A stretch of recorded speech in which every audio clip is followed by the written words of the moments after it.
የተወደዳችሁ የጤና ዩቲዩብ ቻናል ቤተሰቦቻችን እንዴት ሰነበታችሁ? በዛሬው ቪዲዮአችን እንደተለመደው ለጤናው እጅግ ጠቃሚ የሆነ መረጃዎችን ይዘን መጥተናል።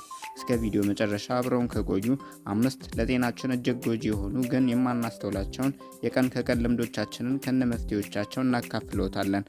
ሰብስክራይብ፣ ላይክ እና ሼር በማድረግ ቪዲዮአችንን ብዙዎች ጋር እንዲደርስ ትብብሮን ያሳዩን። 5ኛ ያልተስተካከለ አስተኛኘት።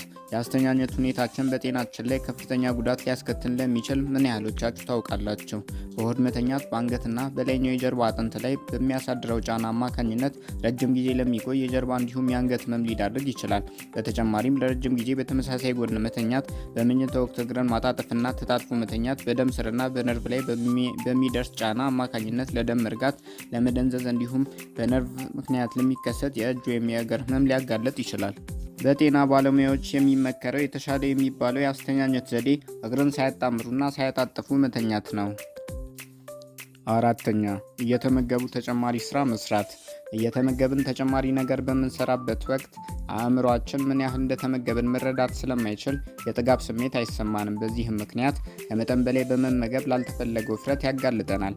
በተጨማሪም ለምግብ መፈጨት ወሳኝ ሚናን የሚጫወተው ፓራሲምፓቴቲክ የተባለው የነርቭ ስርዓት ዘገምተኛ ስለሚሆን የበላነው ምግብ ሳይፈጭ በጨጓራችን ውስጥ እንዲቆይና ምቾት እንዲነሳን ያደርገናል። 3ኛ ሽንት መቋጠር። ሽንት ወጥሮት በተለያዩ ምክንያቶች የሚያዝ ልምድ ካሎት በሂደት ለሽንት ፊኛ ጡንቻ መድከም፣ ለሽንት ቱቦ ኢንፌክሽን እንዲሁም ለኩላሊት ጠጠር የመጋለጥ ዕድልዎን በእጅጉ ይጨምሯልና ይጠንቀቁ። በተጨማሪም ሽንት መቋጠር ኩላሊት ላይ ጫና በመፍጠር ኩላሊቶን ከጥቅም ውጪ ሊያደርገውም ይችላል። 2ኛ ከምግብ በኋላ ውሃ መጠጣት። ከምግብ በኋላ ወዲያው ውሃ መጠጣት የምግብ መፈጨት ሂደትን ሊያስተጓጉልና ከእምብርት በላይ የማቃጠልና ሆድ የመንፋት ስሜትን ሊፈጥር ይችላል። ለዚህ ምክንያቱ ደግሞ ውሃ በምንጠጣበት ወቅት ጨጓራችን የሚያመነጨው ለምግብ መፈጨት እጅግ አስፈላጊ የሆነው አሲድ አቅሙ ማጣቱ ነው።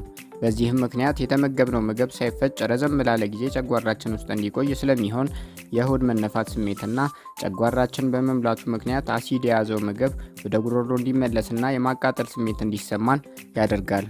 ዛሬ ከያዝንላችሁ 5 ጎጂ ልማዶች መሃል የመጀመሪያውን ደረጃ የሚይዘው በአፍ መተንፈስ ነው።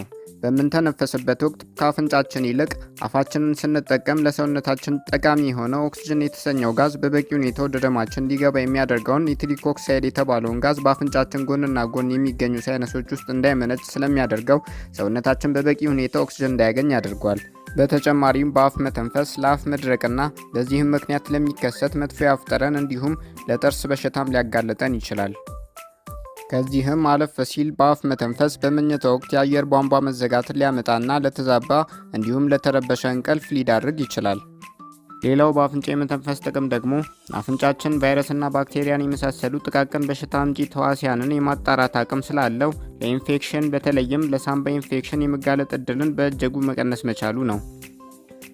ስለዚህም በአፍ መተንፈስ ሰውነታችን በቂ ኦክስጅን እንዳያገኝ በማድረግ ለመጥፎ የአፍ ጠረንና ለጥርስ ህመም በማጋለጥ በእንቅልፍ ወቅት ለመታፈንና ጥራት ለሌለው እንቅልፍ በመዳረግና ለሳምባ ኢንፌክሽን በማጋለጥ ጉዳት ላይ ይጥለናል። ውድ የጤና ዩቲዩብ ቻናል ቤተሰቦቻችን ቪዲዮውን ከወደዳችሁት ይህን የመሳሰሉ ጠቃሚ መረጃዎች በየሳምንቱ እንዲደርሶት ሰብስክራይብ በማድረግ የደውል ምልክቷን መጫን አይርሱ። ላይክና ሼር በማድረግም ጠቃሚ የጤና መረጃዎች እንድናደርሱ ያበረታቱን። በቀጣይ መረጃ እስክንገናኝ ሰናይ ጊዜ